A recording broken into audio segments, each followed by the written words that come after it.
आज हम लोग शुरू कर रहे हैं रासायनिक अभिक्रियाएं एवं समीकरण। ठीक है, तो रासायनिक अभिक्रिया क्या है, इसको समझने से पहले हम लोग कुछ उदाहरण लेते हैं और उन उदाहरणों से कुछ समझने का प्रयास करते हैं। ठीक है, वो कौन कौन से उदाहरण जो आमतौर पर हमारे दैनिक जीवन में जो होता है उसी को देखते हैं।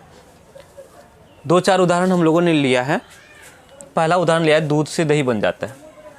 दूध होता है, दूध से क्या बन जाता है, दही बन जाता है। ठीक है, अगला उदाहरण लिए, लोहे को आर्द्र वायु में खुला छोड़ देते हैं।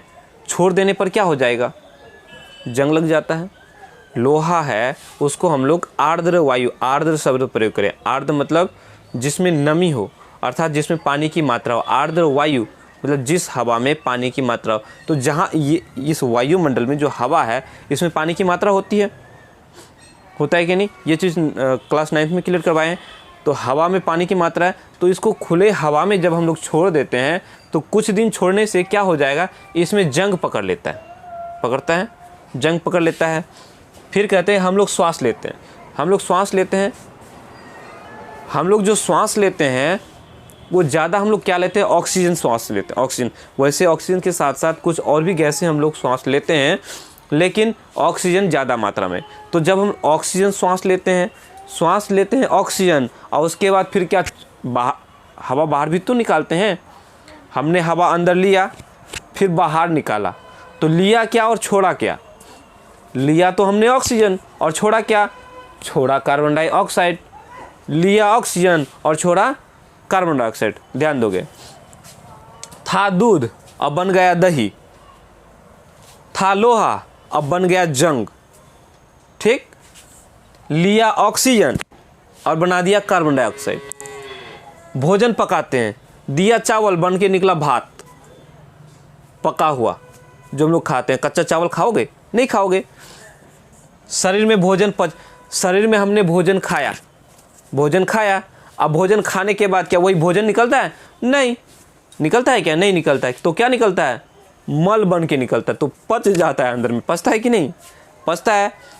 तो अब इन स्थिति में देखो, प्रत्येक स्थिति में हम लोग देखेंगे कि जो शुरुआत में जो पदार्थ का मूल अवस्था था उसमें परिवर्तन हुआ कि नहीं, हुआ ना जी, कुछ परिवर्तन हुआ है या नहीं। सभी परिस्थितियों में प्रारंभिक वस्तु की जो पहचान है वो कुछ न कुछ बदलता है। दूध था, दही बन गया ना। अब बोलो क्या दही से दूध बनेगा, फिर नहीं बनेगा। लोहा को हमने खुला छोड़ दिया, उसमें जंग लग गया। अब लोहा से जंग लग गया, अब उसको धीरे धीरे अगर छोड़ देंगे ना, वैसे धीरे धीरे वो जंग लग करके ऐसे ही खत्म हो जाएगा। लोहा रहेगा ही नहीं, खत्म, लोहा गायब हो जाएगा। तो अब क्या जंग और लोहा में अंतर है। जंग लोहा नहीं है, लोहा से जंग बन गया, लेकिन फिर हम उस लोहे को, जंग को लोहा नहीं बना सकते। नहीं बना सकते।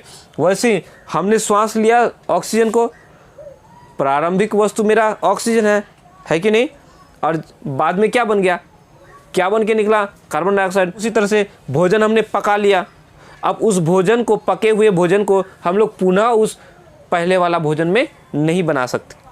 ठीक है, शरीर में हमने भोजन डाला, पच गया, अब वो पचे हुए भोजन मेरा फिर पुनः मूल भोजन में नहीं आ सकता है, नहीं आ सकता है।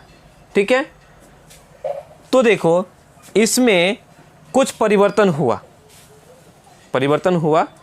कि नहीं हुआ। तो ये जो परिवर्तन हुआ, इस तरह के परिवर्तन को हम लोग रासायनिक परिवर्तन बोलते हैं। ठीक है, तो जब कभी रासायनिक परिवर्तन होगा तो हम कहेंगे कि रासायनिक अभिक्रिया हुआ। जब रासायनिक परिवर्तन हो तो कहेंगे रासायनिक अभिक्रिया हुआ है। हाँ, पदार्थ में दो तरह का परिवर्तन होता है, एक भौतिक परिवर्तन होता है और एक रासायनिक परिवर्तन होता है। पदार्थों में दो तरह के परिवर्तन होते हैं। कौन से? एक होता है भौतिक परिवर्तन, भौतिक परिवर्तन, और दूसरा होता है रासायनिक परिवर्तन। ठीक है, भौतिक परिवर्तन और रासायनिक परिवर्तन। भौतिक परिवर्तन में क्या होगा, जैसे ये मार्कर, इसको हमने क्या करना है, तोड़ देना है। तोड़ देंगे तो इसमें मार्कर तो टूट गया, टूटने के बाद ये कुछ नया बना क्या? कुछ नया बनेगा? नहीं बनेगा। जैसे इसमें देखो, दूध से दही बन गया, पहले दूध था, दूध से क्या बन गया? दही बन गया। दूध का गुण और दही का गुण में अंतर है, पुनः फिर वो दही दूध नहीं बन सकता।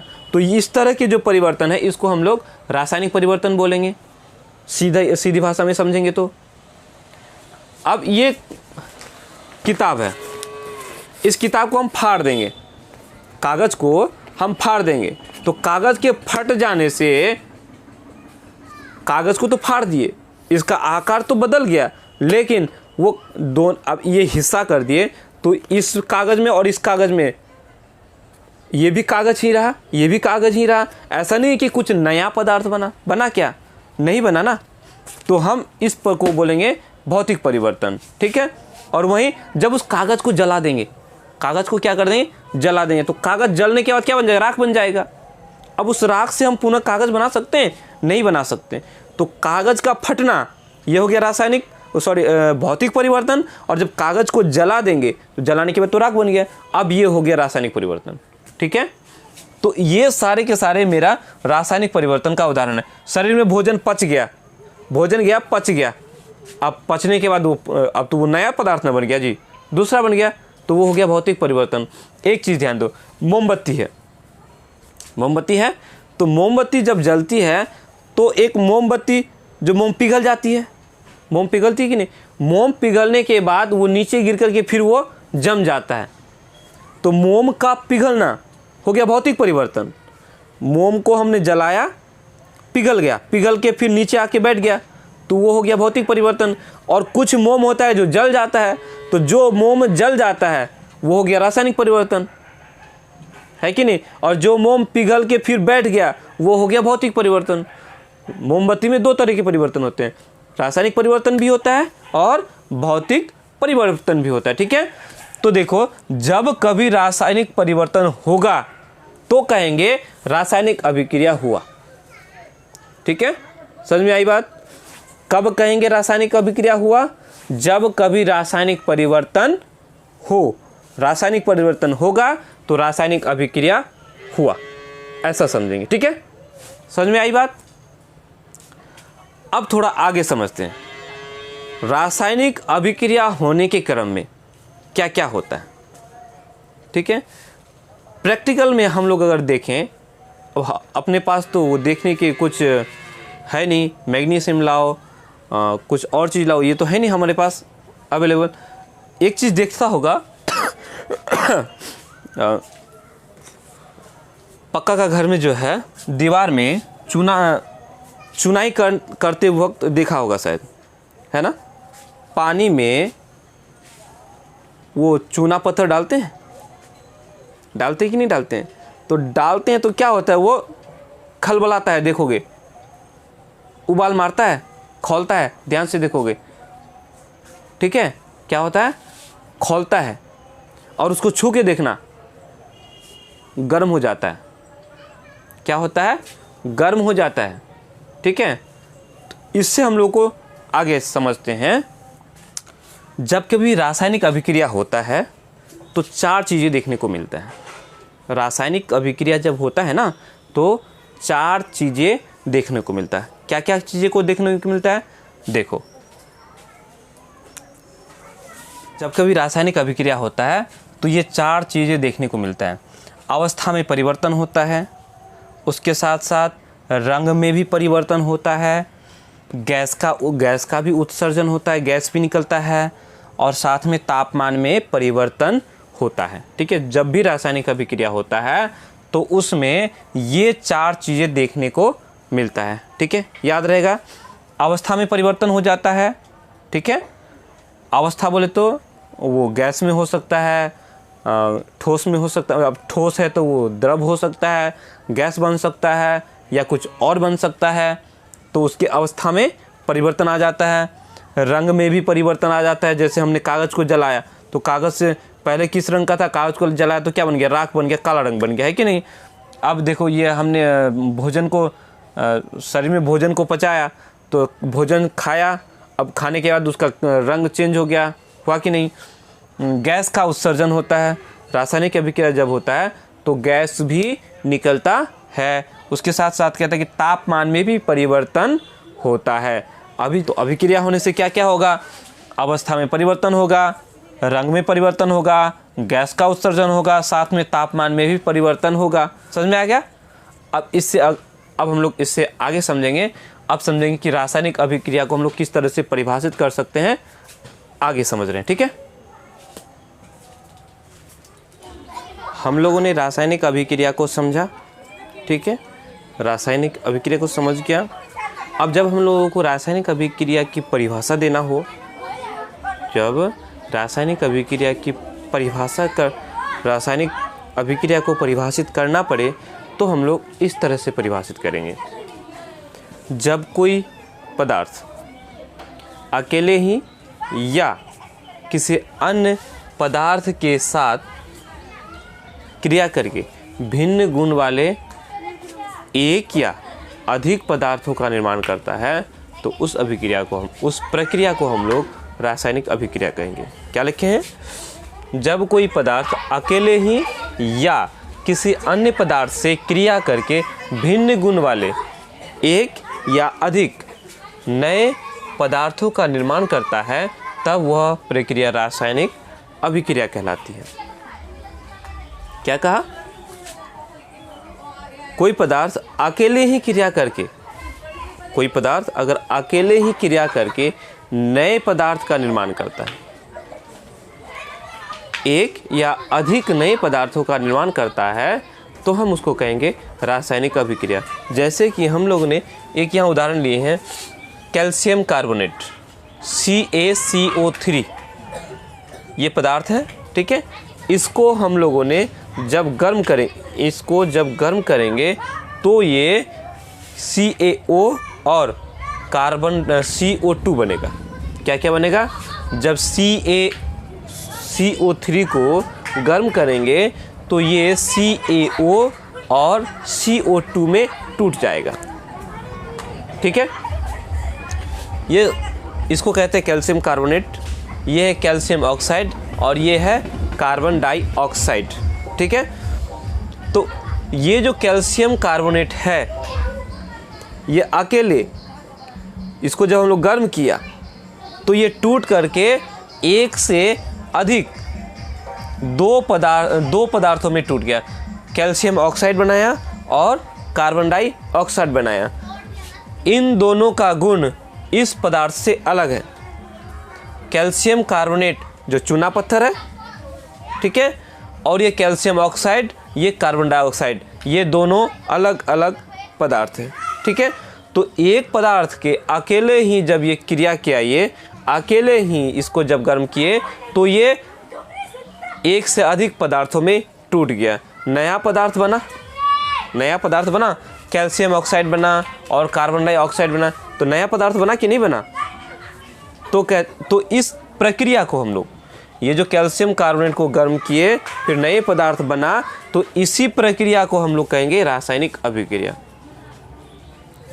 क्या बोले, जब कोई पदार्थ अकेले ही या किसी अन्य पदार्थ से क्रिया करके।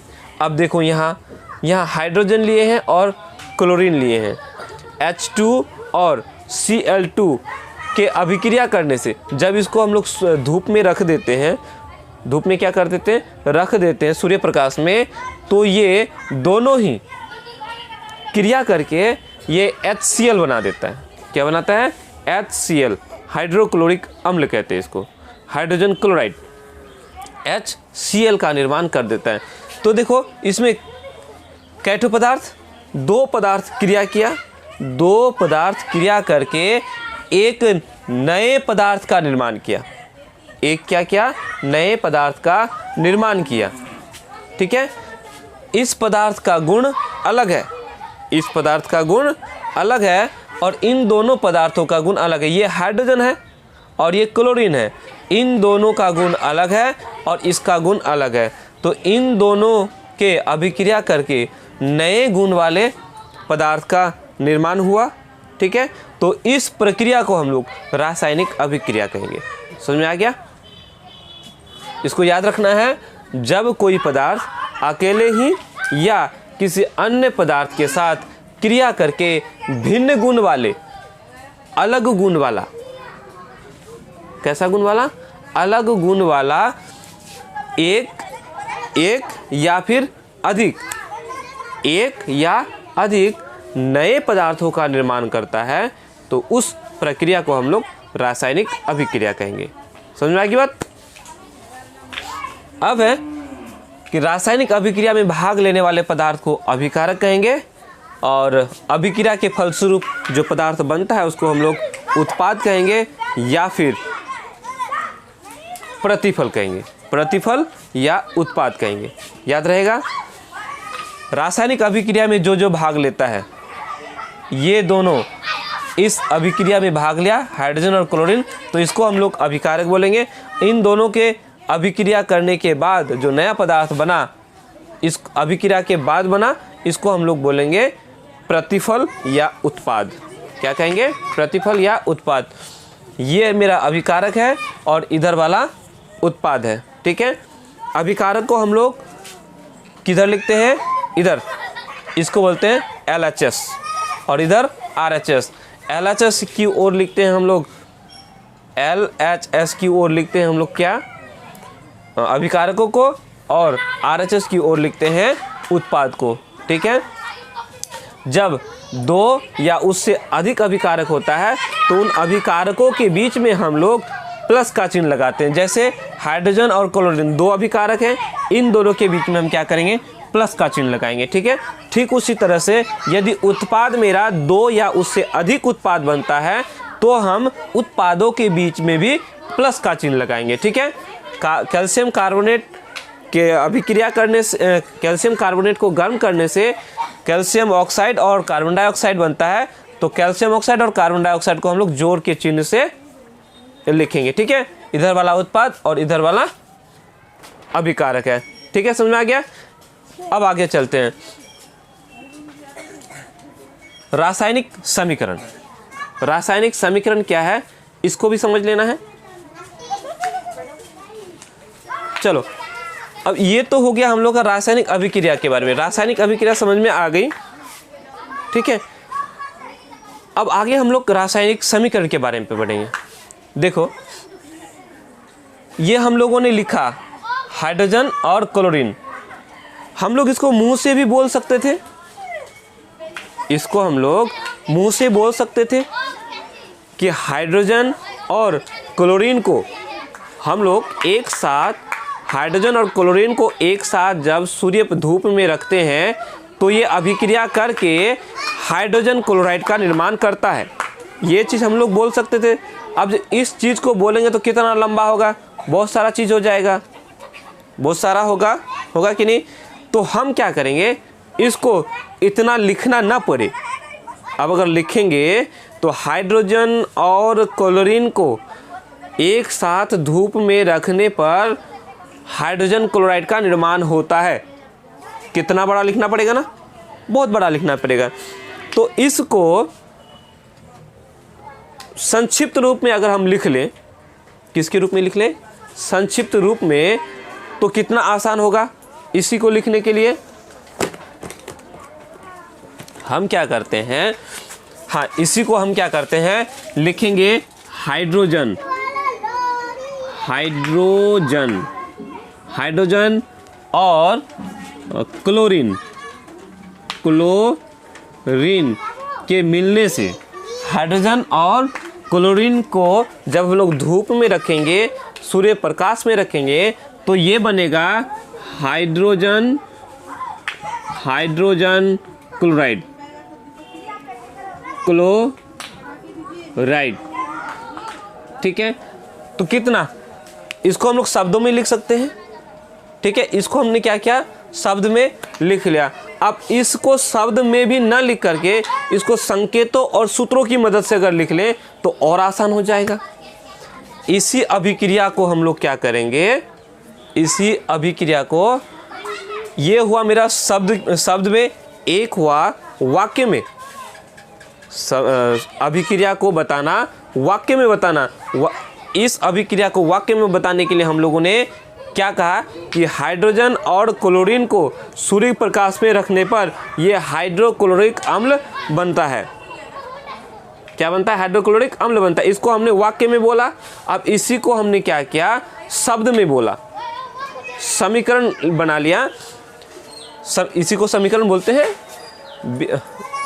बराबर एक तरफ LHS हो और दूसरी तरफ RHS हो, तो इसको हम लोग क्या बोलते हैं, समीकरण बोलेंगे। तो हाइड्रोजन और इसको शब्द समीकरण में हाइड्रोजन और क्लोरीन को, हाइड्रोजन प्लस क्लोरीन लिख करके तीर का निशान लगाए और उधर हाइड्रोजन क्लोराइड लिख लिया, तो ये हम लोग का बन गया शब्द समीकरण। कैसा समीकरण बना, शब्द समीकरण। अब हम क्या करेंगे, इसको और संक्षिप्त रूप में लिखने के लिए इनको संकेतों और सूत्रों की मदद से लिखेंगे। अभिकारकों और प्रतिफलों को उनके सूत्रों और संकेतों की मदद से लिखेंगे। जैसे कोई पदार्थ है, कोई तत्व है, उसके संकेत को लिखेंगे, या यदि कोई यौगिक है, ठीक है, तो उसका हम लोग सूत्र का इस्तेमाल करेंगे। ठीक है, तो संकेतों और सूत्र की मदद से जो हम लोग अभिक्रिया का संक्षिप्त रूप लिखेंगे वो हम लोग का हो जाएगा रासायनिक समीकरण हो जाएगा। ठीक है, चलो देखो, इसको हमने क्या कहा, रासायनिक समीकरण। किसी रासायनिक अभिक्रिया में भाग लेने वाले पदार्थों के संकेतों एवं सूत्रों की सहायता से उस अभिक्रिया का संक्षिप्त निरूपण यानी छोटा रूप रासायनिक समीकरण कहलाता है। उदाहरण के तौर पर ये सारे के सारे क्या है, हम लोग का रासायनिक समीकरण है। Mg और O2 की अभिक्रिया करने से MgO बनता है, मैग्नीशियम ऑक्साइड। मैग्नीशियम को जब हम लोग ऑक्सीजन में जलाते हैं, क्या करते हैं, मैग्नीशियम को ऑक्सीजन में जलाते हैं तो ये बनता है मैग्नीशियम ऑक्साइड। इसको बोलने के लिए हमने क्या किया, इस अभिक्रिया को संकेतों और सूत्रों की मदद से हमने दर्शा दिया।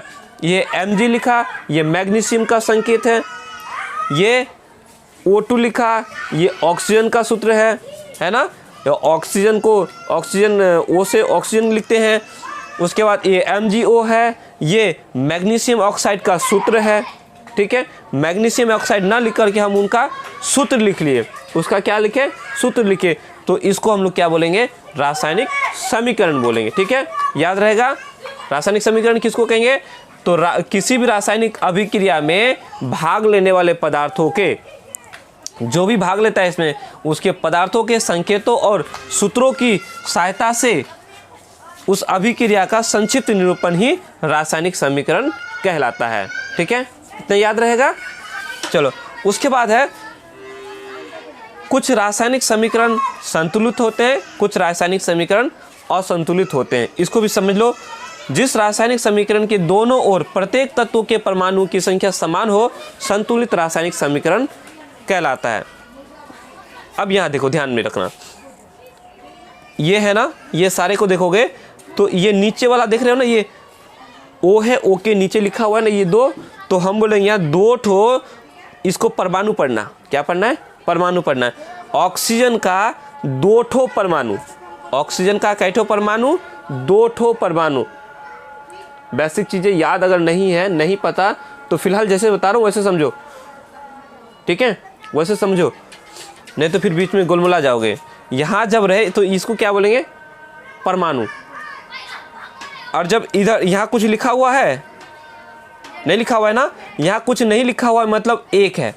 क्या है, एक है। इधर वाले को बोलेंगे अणु और नीचे इधर वाले को बोलेंगे परमाणु। इधर वाले को अणु और इधर वाले को परमाणु।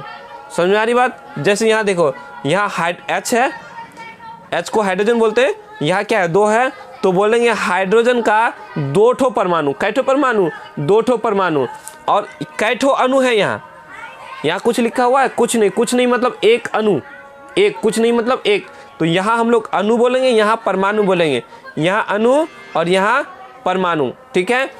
कोई भी चीज़ दिया हुआ रहेगा यहाँ ध्यान में रखना, जैसे ये है तो यहाँ नीचे जो रहेगा ना, ये नीचे वाले को बोलेंगे परमाणु, क्या बोलेंगे परमाणु, और इधर जो रहेगा इधर, ठीक है, इधर के वाले, यहाँ वाले को बोलेंगे अणु, इसको याद रखना, ठीक है। इधर जो रहेगा वो अणु और ये नीचे जो रहेगा वो परमाणु। तो यहाँ देखो, अब जैसे ये देखो HCl है ना, इसके नीचे में कुछ है, कुछ नहीं, तो ये यहाँ 2 है ना, तो ये HCl का 2 ठो अणु, HCl का 2 ठो अणु।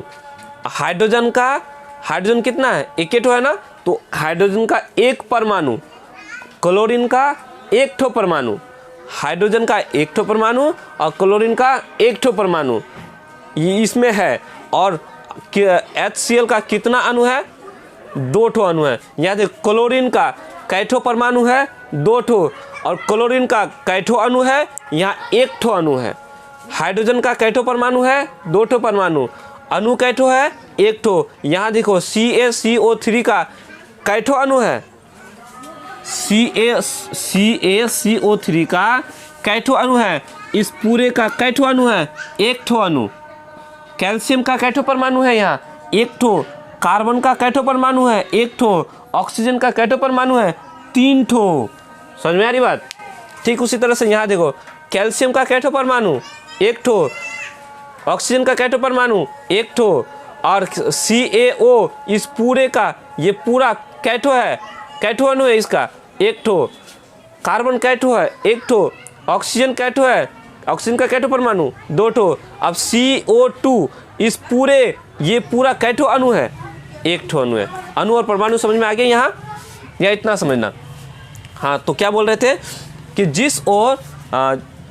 जिस रासायनिक समीकरण के प्रत्येक तत्वों के परमाणुओं की संख्या दोनों ओर प्रत्येक तत्वों के परमाणुओं की संख्या समान हो, उसको हम लोग संतुलित रासायनिक समीकरण कहेंगे। जैसे यहाँ देखो, इधर और इधर देखना है, इधर जो भी तत्व है उन सब का परमाणु की संख्या देखना है, और इधर के परमाणुओं की संख्या देखना है। देखो यहाँ कार्बन कै ठो है, 1 ठो है। इधर कै ठो कार्बन है, 1 ठो है। कार्बन बराबर है, यहाँ देखो ऑक्सीजन इधर कै ठो है, 2। ऑक्सीजन का कै ठो परमाणु है, 2 ठो। इधर ऑक्सीजन का कै ठो परमाणु है, 2 ठो। मतलब 2 ठो इधर भी, 2 ठो इधर भी। कार्बन का 1 ठो परमाणु इधर, कार्बन का परमाणु 1 ठो इधर, दोनों बराबर। ऑक्सीजन का 2 ठो परमाणु इधर, 2 ठो परमाणु उधर, दोनों ही बराबर। तो प्रत्येक तत्वों का परमाणु संख्या समान हो गया। इधर कार्बन तत्व, इधर कार्बन बराबर, ऑक्सीजन बराबर, ऑक्सीजन बराबर। तो इसको हम लोग बोलेंगे संतुलित रासायनिक समीकरण। समझ में आ गया। और जिस रासायनिक समीकरण के दोनों ओर प्रत्येक तत्वों के परमाणु की संख्या समान न हो, उसको हम लोग असंतुलित रासायनिक समीकरण कहेंगे। असंतुलित या फिर कंकाली रासायनिक समीकरण कहेंगे। असंतुलित रासायनिक समीकरण कहेंगे या फिर कंकाली रासायनिक समीकरण कहेंगे।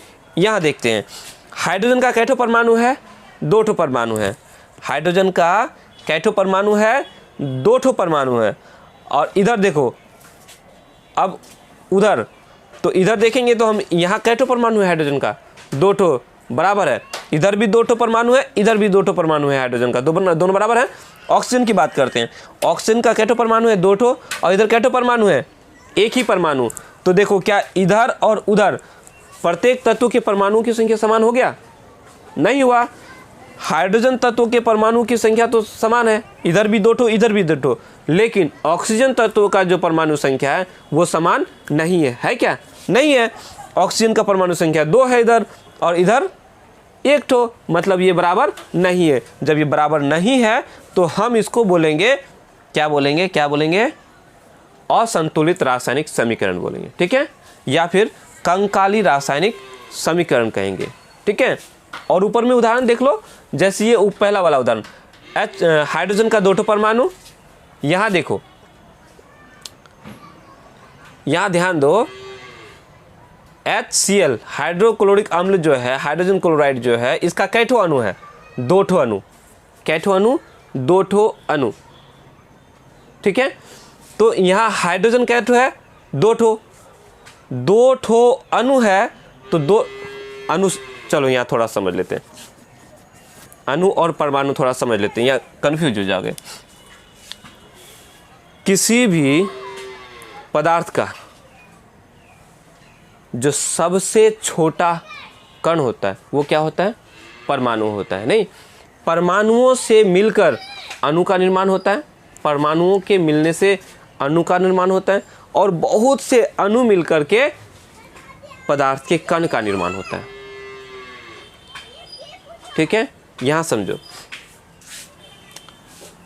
ये हुआ H2 है, हाइड्रोजन का 2 ठो परमाणु मिल करके हाइड्रोजन का 1 ठो अणु बनाया, हाइड्रोजन का 1 ठो अणु बनाया।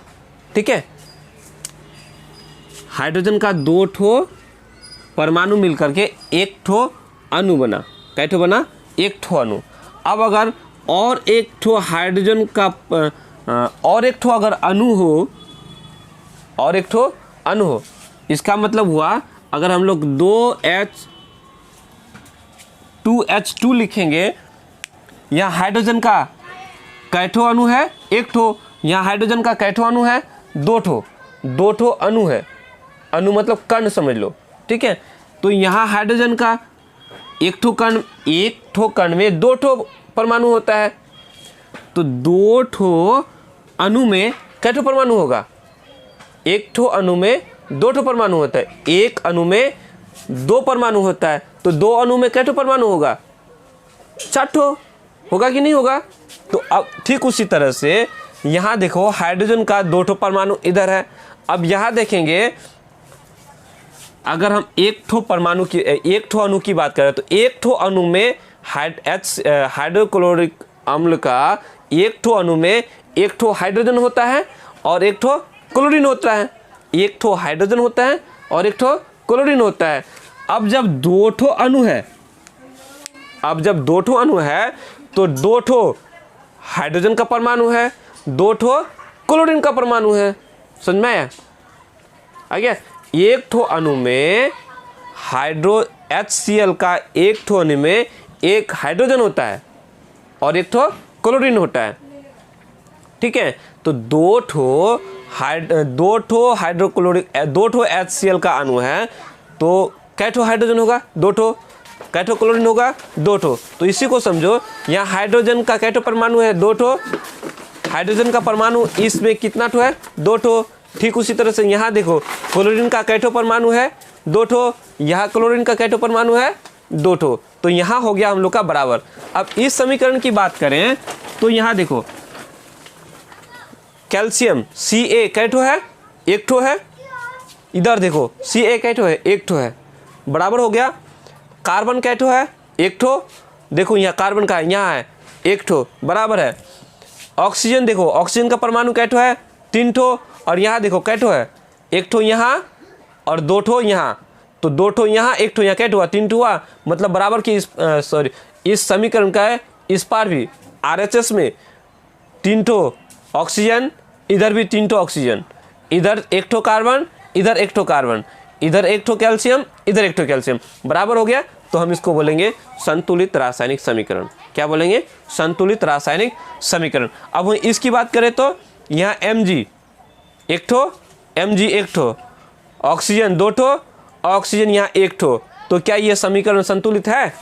नहीं है। इसको हम लोग असंतुलित रासायनिक समीकरण बोलेंगे या फिर कंकाली रासायनिक समीकरण बोलेंगे। समझ में आ गई बात? ठीक है, तो रासायनिक समीकरण को हम लोगों ने लिख लिया। ठीक है, एक चीज़ और ध्यान देना, ये समझ गए, रासायनिक अभिक्रिया समझ गए, रासायनिक समीकरण क्या है वो भी समझ गए, और संतुलित रासायनिक समझे, और संतुलित रासायनिक भी रासायनिक समीकरण समझे।